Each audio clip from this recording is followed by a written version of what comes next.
Este video sería como una especie de continuación de un video que grabé, creo que fue el último video que grabé en marzo, en donde hablaba de mi TBR para los próximos 3 meses. Así que si todavía no has visto ese video, te lo dejo linkeado en algún lado de la pantalla para que vayas a verlo y vuelvas. Pausa, anda a ver el otro video, volvé, acá te espero. Hola, estás viendo Nina Siempre Fangirleando y en el episodio de hoy vamos a estar haciendo un wrap up de los últimos 3 meses, abril, mayo y junio. Te comentaba al principio del video, yo prometí en aquel video que grabé a finales de marzo que el primer sábado de julio te iba a hacer como una especie de resumen, cuántos libros leí al final en estos últimos 3 meses, así que lo prometido es deuda, aquí está ese video.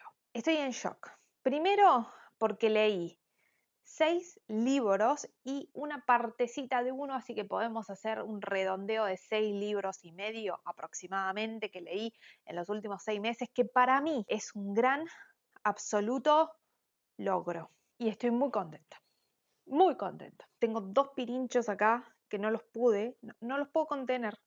Son libres, los voy a dejar ser libres. Basta de cháchara, vamos a arrancar el video. Empecé abril leyendo La vida invisible de Adi Larrue, de Victoria Schwab. Este libro estaba en mi TBR hacía bastante tiempo, había mucho hype, o yo sentía que había mucho hype alrededor de este libro. Había leído opiniones con respecto a que los había hecho reflexionar o llorar, o que era muy drama. Yo había leído de la autora la trilogía de Una magia más oscura y me había encantado. Teniendo en cuenta mi experiencia leyendo a la autora, yo sentía que me iba a gustar esta historia. Tengo un video reseña en donde me explayo un poco más sobre mi opinión de este libro, te lo dejo linkeado en algún lado de la pantalla. Sin embargo, lo que sí te digo es que haciendo como un balance del primer semestre del año, este podría ser el libro que más me hizo reflexionar. Adi es una chica que sueña con la libertad. La libertad, ¿por qué? Porque ella está prometida con un muchacho que apenas conoce y como que no tiene escapatoria de cómo va a ser el futuro de su vida, que se va a casar, que se va a quedar en el lugar en donde está, que va a tener hijos, y ese deseo en ella no está. Quiere hacer otra cosa, quiere ver el mundo, quiere, nada, experimentar cosas. Y ella, en un giro desesperado, invoca un demonio y le pide esto. Claro que el demonio interpreta medio lo que quiere, termina dándole inmortalidad, porque eso es lo que él entiende por libertad, y a la vez que nadie la recuerde.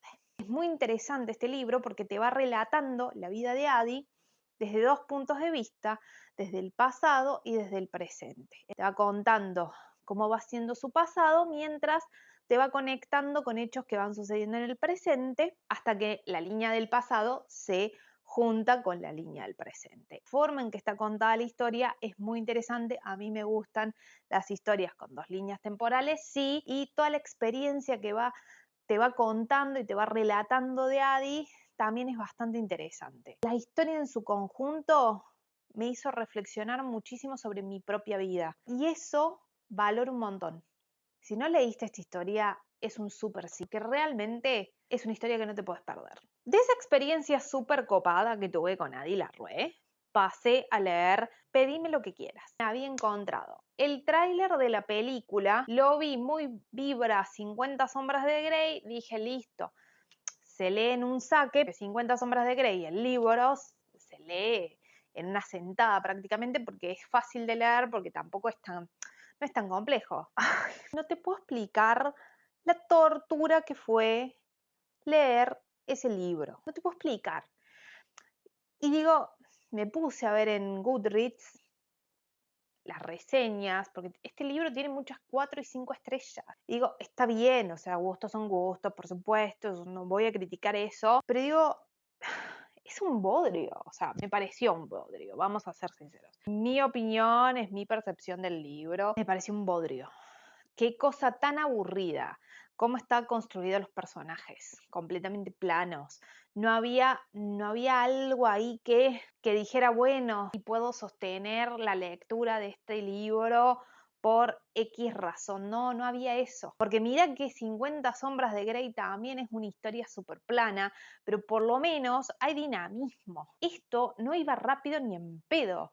He leído algunas cosas de Megan Maxwell. Con este libro siento que no es una pluma que me termine de convencer y tomé la decisión sana por mi salud mental de frenar la lectura.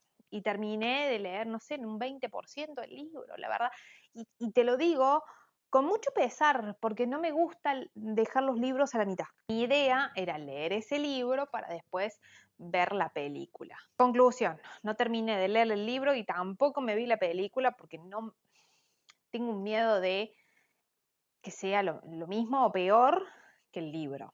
Dejé ese libro por la mitad y me fui a leer otro libro que es El chico equivocado. Todo esto que me faltaba en Pedime lo que quieras, este otro libro me lo daba. Me daba dinamismo, ritmo, un poco de humor, escenas spicy también están metidas, pero más allá de las escenas spicy era, che, es una historia que me está entreteniendo y me dan ganas de seguir leyendo y me lo leí así, en 3, 4 días, o sea, así me lo leí porque fue una historia liviana como para desconcentrar. Ese fue mi objetivo. Le puse 3 estrellas, porque tampoco es que en la historia, ¿viste? Si querés una lectura que te entretenga, medio liviana, que no tengas que pensar mucho, este libro es una muy buena opción. En mayo tuve 2 lecturas. Una fue el último libro de Anabela Franco que estás viendo por acá. De este libro tengo una mini reseña en un video que te estoy dejando ahora mismo linkeado. A ver, este es un drama romántico de época que te cuenta la historia de 2 personajes que están medio en bancarrota y que medio envueltos en mentiras terminan casándose. Está ambientado en 1912 en Irlanda. Me gustó la idea de cómo te cuenta la vida que va teniendo, incluso el mismo la sociedad en sí, preguerra a través de estos 2 personajes. ¿Qué me pasó? Porque tengo sentimientos encontrados. Me gustó por un lado, sí, me gusta la pluma de la autora, sí. ¿Qué es lo que no me terminó de convencer de este libro? ¿Viste cuando vos decís, basta? O sea, ¿qué más le puede pasar a los personajes? Pero bien, digamos, era como, estaba sufriendo a la par de los personajes, era basta. Dales un respiro, porque no les daba un respiro, no les daba un minuto de paz y que ya estaba pasando otra cosa en la vida de los personajes, obviamente todo envuelto en una situación de crisis económica, más la situación de bancarrota que tienen los 2 personajes, hay como un montón de cosas que medio desequilibran y desestabilizan, como que me ponía en situación de estar sufriendo con los personajes. Para un poco. Para un poco, loca. La Carmen Barbieri, pero sí, más o menos una cosa así. Este libro se cruzó por mi camino, apareció así como en el medio y yo lo agarré, pero había otro libro en mi mente, planificado, entre comillas planificado, que no era este, sino que era El héroe de las eras. Cuando terminé de leer Besos de Cristal, me fui a leer, ahora sí, El héroe de las eras, que fue mi lectura de mitad de mayo y la primera mitad de junio. Tuve la sensación con este libro que se pasaban las páginas súper rápido. Es el tercer libro de una trilogía, que es la trilogía de Nacidos de la Bruma, la primera trilogía. De este libro no tengo una reseña en particular, pero sí de la trilogía y fue mi último video que también te lo dejo linkeado. Pero, ¿qué te puedo decir específicamente de este libro? No diciéndote mucho en realidad. Hay crecimiento de los personajes, se ve mucho, sobre todo en uno de esos personajes. La ambientación sigue siendo un 1000. Sentí que este libro tiene mucho más acción, es mucho más bélico que los otros 2. Hay un arco evolutivo ascendente, sobre todo en uno de los personajes que en este libro se nota un montón. Sí tiene mucha información, cárgate de paciencia, cárgate de valor, pero confía en el proceso porque es muy buena esta trilogía. Terminé de leer a Brandon Sanderson, que es uno de los libros que estaba en mi TBR de marzo, así que check. Y seguí por otro que también estaba en ese video de marzo, que es Malibú Renace. Este libro está ambientado en agosto de 1983, centrada en Nina, que es el personaje protagónico, que es una surfista, es una modelo surfista, familia de los Riva, que son 4 hermanos. Tiene la costumbre de hacer fiestas anuales en la casa de Nina, en donde, si vos sabés la dirección de la casa, está formalmente invitado. Imagínate el descontrol que tiene esa fiesta, porque está caracterizada por tener descontrol. Invitados de todo tipo, productores de cine, de televisión, famosos, artistas, cantantes. Hay como mucho run run de gente famosa y gente del propio pueblo de Malibú. Esta historia está contada en 2 líneas temporales: el pasado y el presente. En el presente es esto que te cuento. En la línea temporal del pasado sucede algo parecido a lo que te contaba de La vida invisible de Adil Arrué, que la línea de esa línea de tiempo va desde un punto en particular en adelante y se junta con la línea temporal del presente. Lo interesante que tiene esta historia es que en esa fiesta empiezan a develarse secretos. Algunos secretos como lectores los sabemos de antemano y otros los vamos descubriendo junto con los personajes. Y eso me gusta muchísimo. ¿Qué me pasó en particular con esta historia, con esta novela? Yo siento que no conecté tanto con la historia como sí había conectado con Los 7 maridos de Evelyn Hugo. Sí siento una conexión bastante interesante, porque evidentemente es la pluma de la autora, entre esa historia y la historia de Evelyn. Sí, se nota que es la pluma de la autora, que está ahí presente, y voy a seguir leyendo a la autora porque con este libro consolido que me gusta cómo está narrada la historia o cómo narra ella las historias. Como que está buena, sí, la leí, pero no es una cosa que me haya explotado de la mente, no hubo una montaña rusa de sensaciones, de sentimientos. En este libro en particular como que fue una historia lineal, que sí tiene todas estas cosas copadas y buenas que te estoy contando, sin embargo, no conectó conmigo. Me gustó, pero no tanto.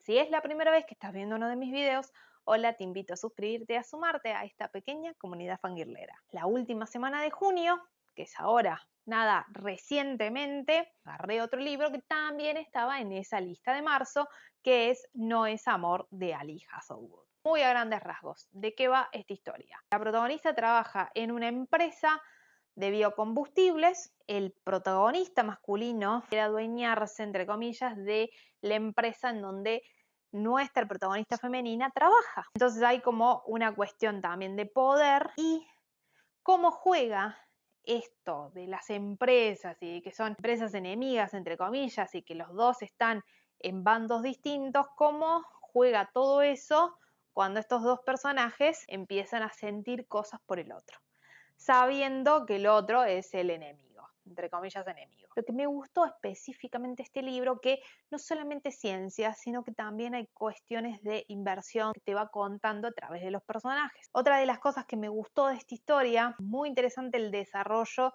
que tienen los personajes. Tienen un peso de su vida pasada muy fuerte, los dos personajes, tanto el masculino como el femenino. Siento que eso está muy bien bajado en la historia. ¿Qué es lo que no me terminó de convencer de esta historia? Está bien, me vas a decir, pero así es la historia, y sí, tenés razón, pero hay demasiada escena spicy, y es como que está bien, está correcto, es un libro spicy, pero creo que hay de más.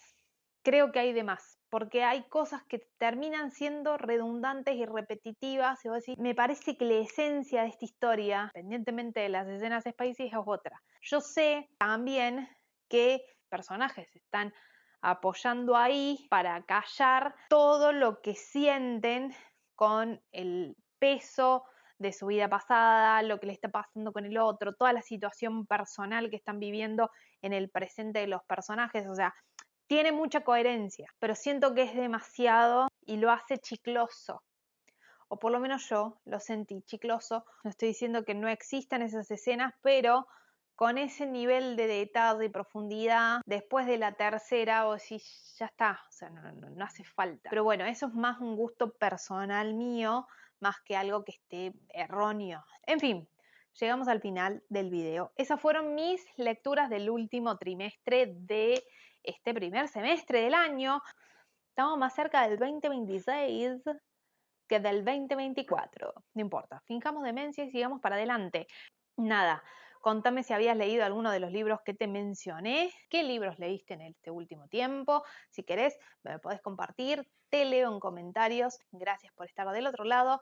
Nos vemos en un próximo video.